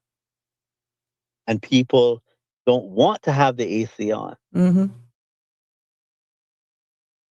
right? So where does that put the landlord? You think the landlord is going to be like Jim and just accept the destruction of their place and be out of pocket the money? No. Mm-hmm. Jim might do that, but I can assure you that's not what's going to happen across the board. And as a result of that, you're making the landlord incur expense. Remember this principle. The customer always puts the bill. So the rent will go up. Yeah. That I'm not suggesting that we can't make changes to the law. But what I am suggesting to you is be careful what you ask for. Mm-hmm. Because you will pay for it. But can we be in a position, which I agree with what you said, that the law needs, would you not say it would have been better to have something modernized instead of nothing at all? It's a start. It depends on what you mean by modernized, because a socialist thinks something modern means something quite different from someone who's not a socialist. Basically, so that it creates a level playing field for both parties and gives this jurisdiction some sort of a reputation. Because Again, with acting under something from 1966 isn't, and we're now in 2026, isn't fair either. That question is like Caller, I'll get to you in 1 second. I'll call you right back.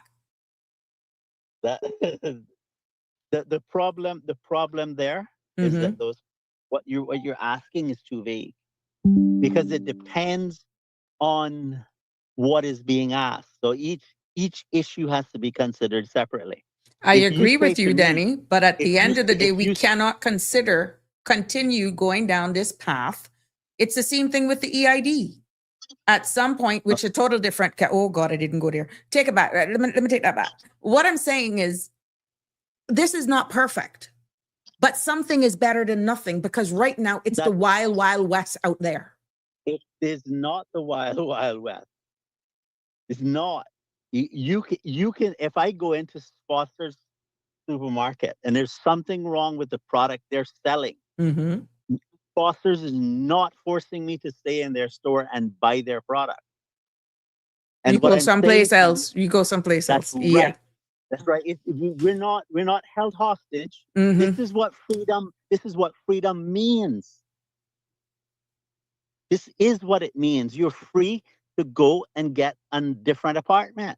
If you think that this one, the carpet in this one doesn't suit your taste, find another one. We're not talking about that part, though. I think I'm looking at it as a tenant. No. Carpet is more than just. No, I know.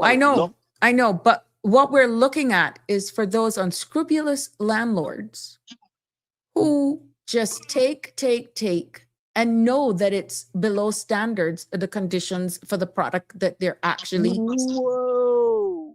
Fosters can try as much as they want to get me to buy something that is defective as they wish. If you don't want it, you don't buy it. If I don't want it, I walk out the store. Okay, I get you. So bottom line is, if you're in an environment and you're not pleased with, in this case, for the context of this conversation, how the landlord is behaving, you have a freedom of choice to leave. You don't have to put up Yes. with it. That's right. But And with guess what supplies happens? being little to none, Denny, where does that come in? You're putting people then to stay in Okay. their cars or sleeping on public beach. No fault of That- theirs. Okay. Here's what you got to understand. If no one will rent that unit, what do you think the landlord's going to have to do? Drop the rent. Let's say you go ahead and you amend the law because you think that's the best thing to do, the best way to deal with it. Mm-hmm. And then you say to the landlord, you have to fix this. Mm-hmm. And the landlord says, well, if I fix that, I'm going to have to raise the rent. Yeah. Or I can't afford to fix that right now. Mm-hmm. So you put up with it or you Right. leave. So what happens is that unit still goes off the market. Yeah. Yeah. So you're still no better off. Mm-hmm. Okay. So what are you going to do? You're going to put a provision in that says, well, if you don't do it, you can't rent it. Well, it's still off the market. So where's the person going to sleep? In their car?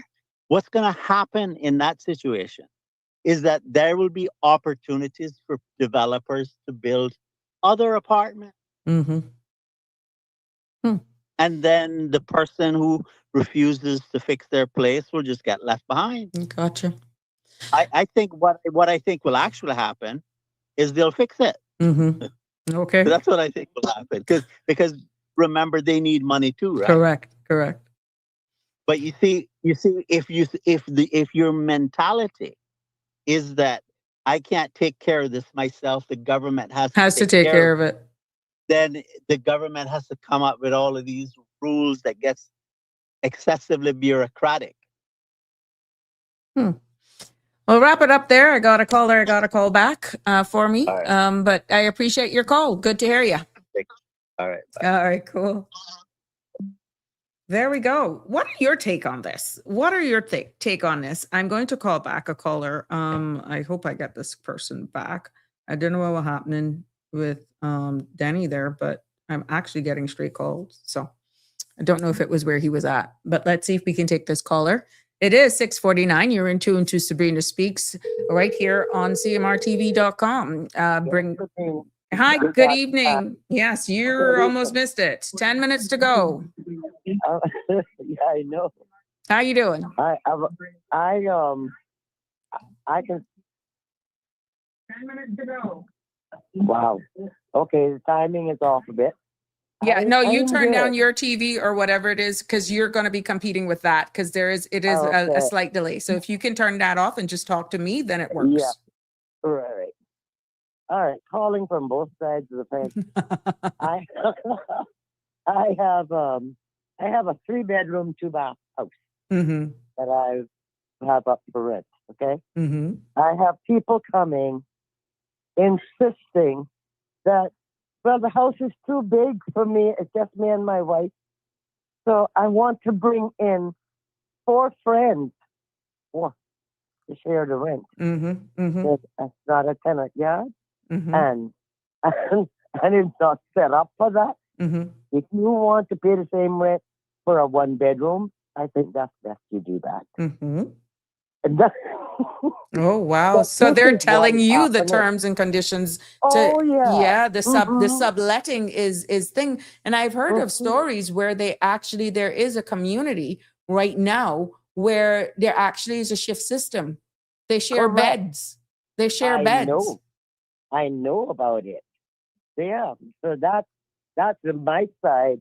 Now I had a wonderful tenant that I went to see where she was living before she moved into mine because, well, I knew the person and I wanted to see living conditions. And he was moving out of a one. It had a bedroom with a small bathroom in the bedroom. When you walk in, the door hit the bed. Mm-mm.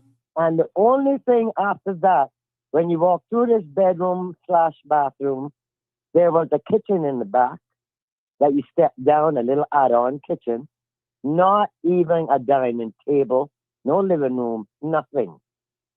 Same exact price that I was renting Oh, the wow. 3-bedroom. With all the Yeah. amenities. 3-bedroom, 2-bath Ocean View. And again, it was NAUP. Oh, So it is horrible.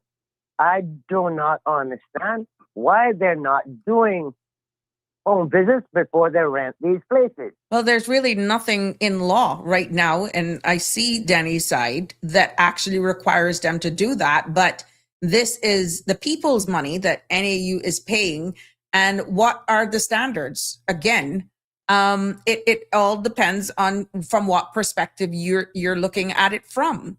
Well, I'm looking at it from both sides. Exactly. Because So you see, I worked in the department Mhm. and in social services. Right. I worked there. And I went out to look at apartments before I moved my client in.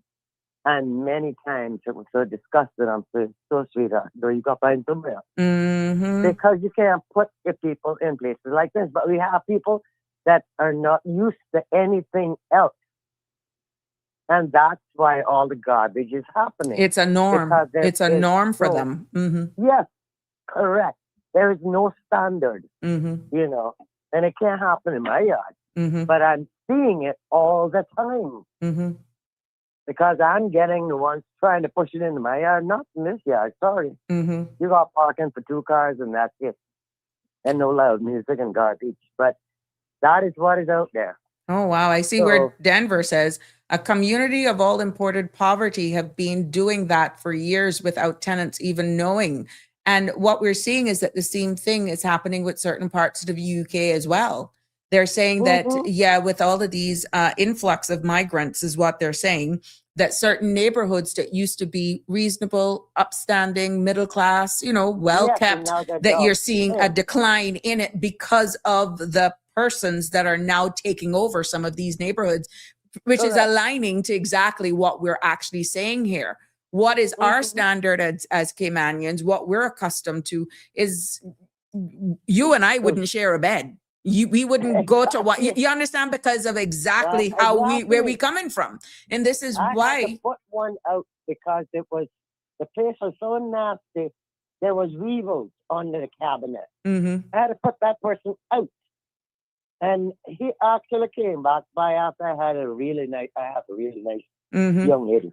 Right. And he came by, he himself said, "Oh my God, is this the same apartment? From a doghouse to a dollhouse." Oh, wow. That was his word. Mm-hmm. because he also does carpenter work. So Mm-hmm. I still hired him back. You see. But yeah, but that is what is happening out there, and we. I mean, they need house inspections, apartment inspections. You should have to be inspected, just like you have to do for tourism. It should have to be inspection before you can rent it. Mm-hmm. But this is why I love this format, this forum, because we need to get some sort of temperature check as to where we need to go as a country. Whether you consider it being too dictatorship style control. Do you just look at that then for pretty much all legislation? If you like it, you stay. If you don't, go someplace else. Can we really look at certain topics, certain situations that loosely, if I could put it that way? What's your take on that? If you like us, stay. If you don't, leave. Does that work in all aspects? No, it doesn't, because in the long run, you're still going to end up with having to rent to some of these people, but then they're going to come up and destroy your place. And I mean, come on, we need to set some standards. We need some standards set. And that's our government needs to do inspections. If you have a rental, it should be up to par. But I think on the Splin side of things is where the previous caller, Denny, is saying, why do we have to allow government to do anything? Setting standards. Why do you want that type of control? I understand what you're saying. I see what you're saying. Somebody's got to do it. I can't do it. No one can do it except our government. Mm-hmm. There has to be some sort of standard set. If you have a room that you want to rent as a room, say it's a room, show it as a room. Don't say it's an apartment and you walk in there and you got to walk outside to turn around. Mm-hmm. Come on. You got to reverse to come back in? No. Mm-hmm. That's not an apartment. Mm-hmm.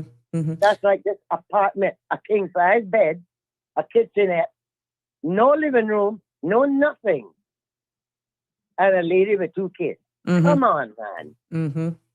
Mm-hmm. And that's what that's not an apartment. It's a damn room. It's a studio. But could you say that it's even a studio?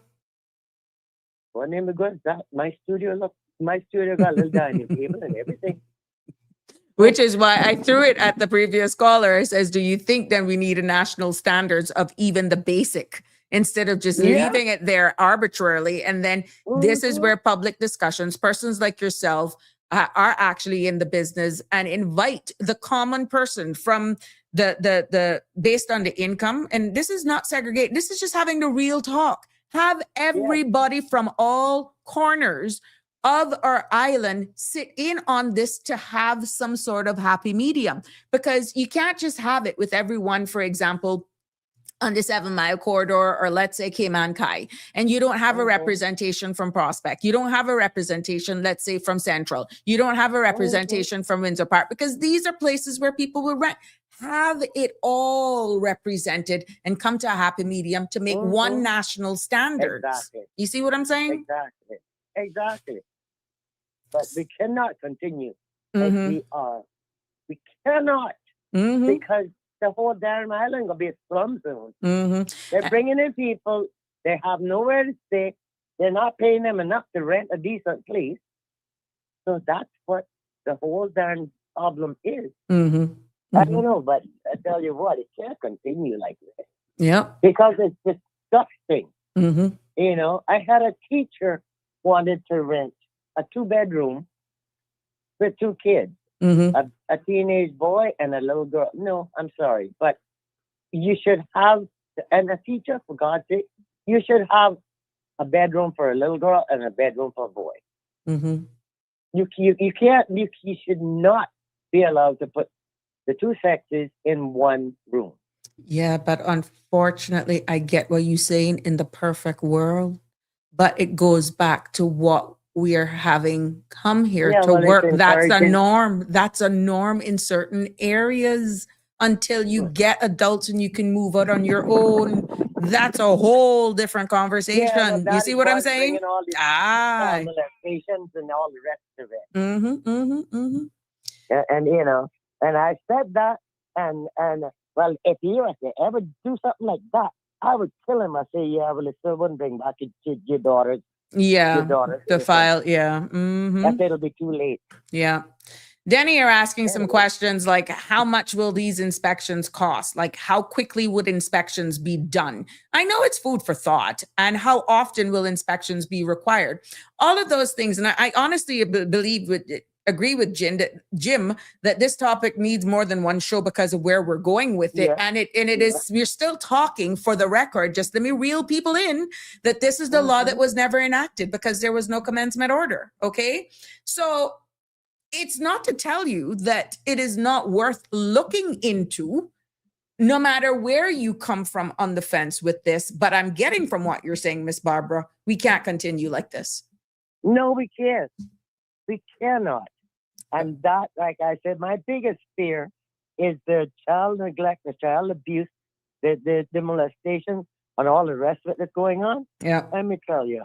There we go. I was one of those kids. Oh, wow. So you know where you're coming from. Well, we have reached the top of the hour, and I'm going into a couple seconds. Thank you so much. Thank you. Take care. There we go. We have actually come to the end of this episode. Oh my gosh, I didn't expect this topic to, I'm not surprised though. And we could probably take up a little bit of this tomorrow as well, as we continue this very informative, thought-provoking discussion, because it's real. And lots of people are actually being impacted. And I love seeing all sides of this. And that's why we keep it real. But again, it has come to another end of today's episode of Sabrina Speaks. It has been my pleasure bringing you this show and many more to come. Until tomorrow, please be safe. Love you lots. Take care and God bless. That's a wrap for today's edition of Sabrina Speaks. Thank you for tuning in and for being part of the conversation. Remember, the dialogue doesn't stop here. Stay engaged, stay informed, and most importantly, stay empowered. We'll be back tomorrow at 5 p.m., same time, same place, right here on CMR TV and radio, where your voice matters and your truth is heard. Until then, Cayman, take care of yourself and each other. That's it for today's edition of Sabrina Speaks, where your voice matters, your story counts, and your truth is always welcome. Join us weekdays from 5 until 6:30 p.m. right here on CMR TV as we dive into the topics that matter most to you. Catch the show live or on demand at cmrtv.com. And don't forget to follow us on Facebook, YouTube, and Instagram so you never miss a moment. Until next time, stay informed, stay engaged, and always speak your truth.